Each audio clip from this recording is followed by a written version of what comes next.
Hi and welcome to this video log with me, Wayne, from swimmingcyclingrunning.com.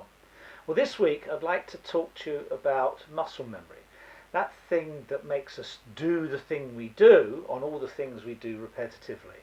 And of course, swimming, cycling, running in triathlon is exactly that. It's something we do repetitively. And when we get into a bad habit, it takes a very long time to get us out of that habit. What do I mean by very long time? When we think about it, all the sports in triathlon, or most of the sports in triathlon, we've been doing for a long while. We probably learnt to swim when we were a child. We cycled when we were a child, and we've been able to run all of our lives.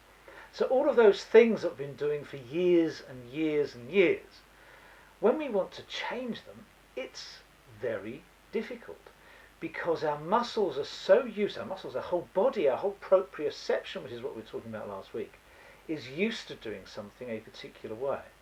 And so our ingrained nature is to do something like that, to change our mindset and our body set that's naturally doing something to do something else does take time.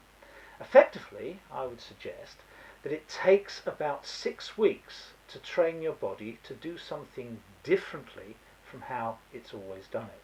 And I'd like to show you an example on the computer. Okay, so here's an example. We're just going to look at a swimmer doing breaststroke leg kick. And I've seen this swimmer in other squads, and he's only just come up to my squad, and he's got a leg kick that will instantly get him disqualified in any breaststroke race. Let's have a look at it. You can see it's lopsided. One leg's doing an approximately good kick, and the other leg's coming all the way out to the side. You can see it there. And that is completely illegal in breaststroke. You can see it's completely lopsided kick. He's not doing a breaststroke kick at all there. He's doing a side kick. And that, honestly, will get him disqualified any time he does breaststroke. Now, this person might never become a breaststroker, so you might think, well, that doesn't really matter then, does it? But we want all of our swimmers to be able to do an IM, an individual medley, without getting disqualified. And that's the reason it becomes important.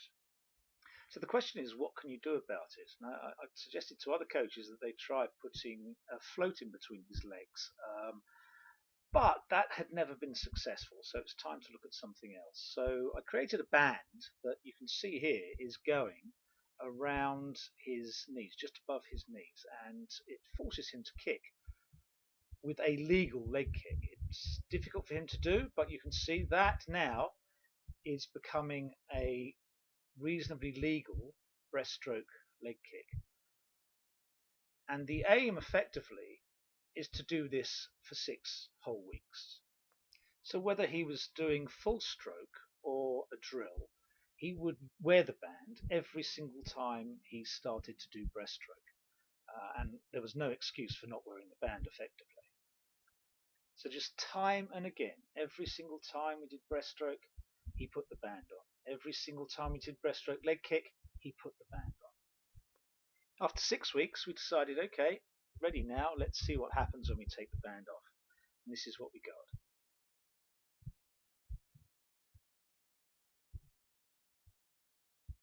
Success!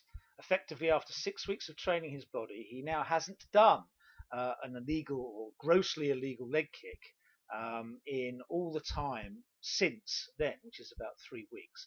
I have put him back on a band just to make sure that this muscle memory doesn't go back to its old state when he gets tired.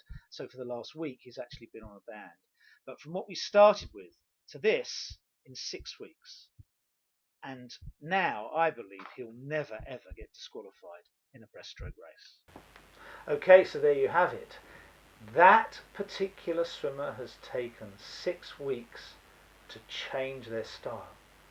Now all we've done is we've got a swimmer who's changed his style from something that was dramatically wrong to something that is still wrong, but it won't get him disqualified.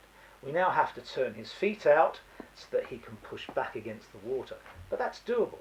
From a position where he's actually keeping his knees close together, that's doable. From that position, it was never doable. And that's exactly the same with you. If you want to change the way your arm comes over the water, if you want to gain a really good catch, that position, getting into that position, takes time, because what you're used to doing is going like that, and we want you to do this. If in your cycling your knee splays out as you lift your pedal stroke up, to actually get piston-like and straight up and down takes time. To fire your glutes when you're running, instead of running with your quads and your hip flexors, that takes time. So you have to invest that time in changing, and this time of year, in the preparation phase, is the time when you can do that. Just before, certainly before you get into all those long distance cycle rides and runs and swims. And the reason for doing it before then is once you get into them, you'll just be reinforcing whatever you do, because they are repetitive, because they are long distance. So before you get into that phase, you have to fix something.